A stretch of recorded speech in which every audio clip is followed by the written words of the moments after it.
Alors, toutes ces causeries nous amènent évidemment à nous interroger sur l'enseignement de l'astrologie. Sur l'enseignement de l'astrologie, aussi bien sur le plan universitaire que sur le plan des écoles d'astrologie organisées par des astrologues, tenues par des astrologues, ou pour des astrologues. Il y aurait évidemment une réforme de l'enseignement de l'astrologie à considérer. Et tout ce que nous avons dit justement sur l'avenir de l'astrologie, le fait de préciser certaines choses, d'évacuer d'autres choses, de remettre en perspective d'autres choses, devrait alimenter une nouvelle école d'astrologie. Et peut-être que la faculté libre d'astrologie de Paris, que nous avons créée il y a 40 ans, pourrait être un tel vecteur, en quelque sorte. À savoir que on y enseignerait justement, comme je l'ai dit dans différentes vidéos depuis quelques jours, sans remonter plus loin, on y enseignerait d'une part tout un dossier sociologique, anthropologique, qui permettrait aux étudiants de pouvoir s'intégrer plus facilement dans des cursus universitaires, de pouvoir dialoguer plus facilement avec d'autres disciplines, avec des gens d'autres disciplines. Donc il ne s'agit pas donc de les enfermer dans un savoir purement astrologique, ce qui est actuellement le réflexe numéro un, n'est-ce pas? On pose une question à quelqu'un au niveau des hommes et des femmes, tout de suite il regarde dans la tradition astrologique. On lui pose des questions sur un événement qui se produit, il va regarder quelles sont les planètes qui vont caractériser l'événement. Donc on est dans un système complètement interne, complètement autistique. Alors, euh, effectivement, donc, si il y aurait une réforme de l'histoire de l'astrologie, parce que l'histoire de l'astrologie, elle est complètement sinistrée actuellement, n'est-ce pas? C'est n'importe quoi. Il y a des tas de choses qui sont pas du tout au point. Et donc, comprendre d'où elle vient, cette histoire d'astrologie, on en a parlé pendant ce colloque. Dans ce colloque des 16-17 janvier, on a fait apparaître un très grand nombre de lacunes dans la formation des astrologues. Et surtout de la façon dont ils communiquent sur l'astrologie.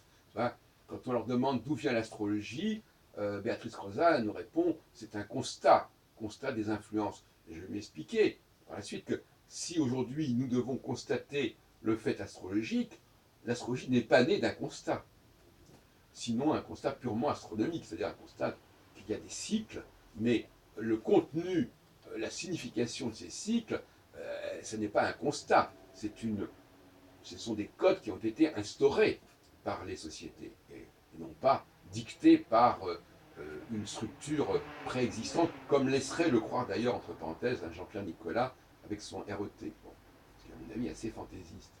Donc, cette faculté d'astrologie de Paris, cette nouvelle faculté d'astrologie de Paris, devrait tenir compte d'un certain nombre de choses, devrait mettre en garde contre l'utilisation d'Uranus, sinon d'Uranus, du point de Neptune et de Pluton,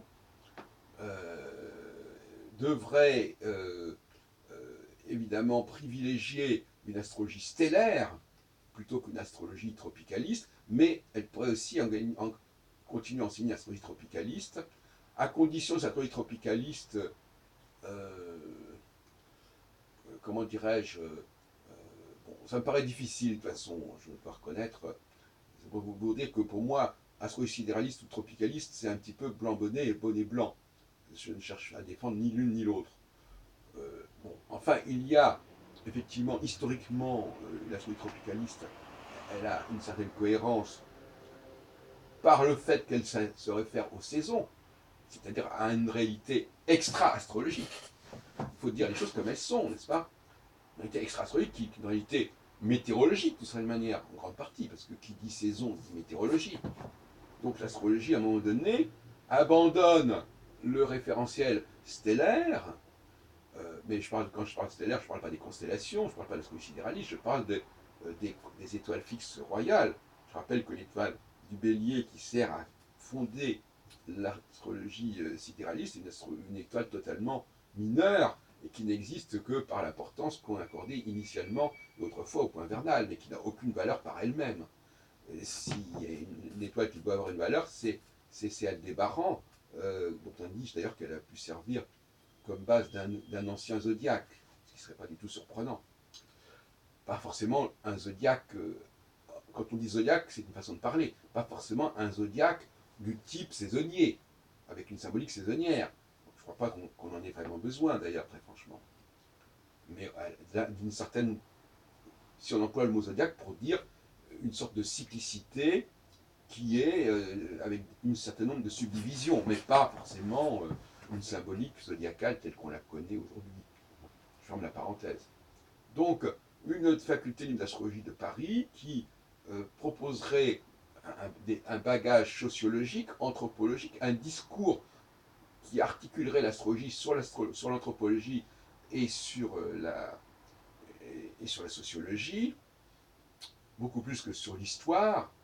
Mais l'histoire, on peut la lire de point de vue sociologique, de toute façon. On peut créer une typologie événementielle, une typologie des leaders, etc. Mais ce n'est pas de l'histoire au premier degré. Si vous voulez. Donc, moi, je crois beaucoup à cette possibilité d'une formation tout à fait intéressante en astrologie, euh, sur le plan historique, sur le plan des outils, et je crois que les écoles d'astrologie actuelles ne sont pas du tout à la hauteur de la mission que j'envisage d'apporter. Cela dit, on peut imaginer une concertation entre les responsables d'écoles d'astrologie. Je rappelle qu'en 1985, on avait créé, il y a 30 ans, la Fédération des enseignants en astrologie. Donc ça peut encore se repenser, tout cela, n'est-ce pas?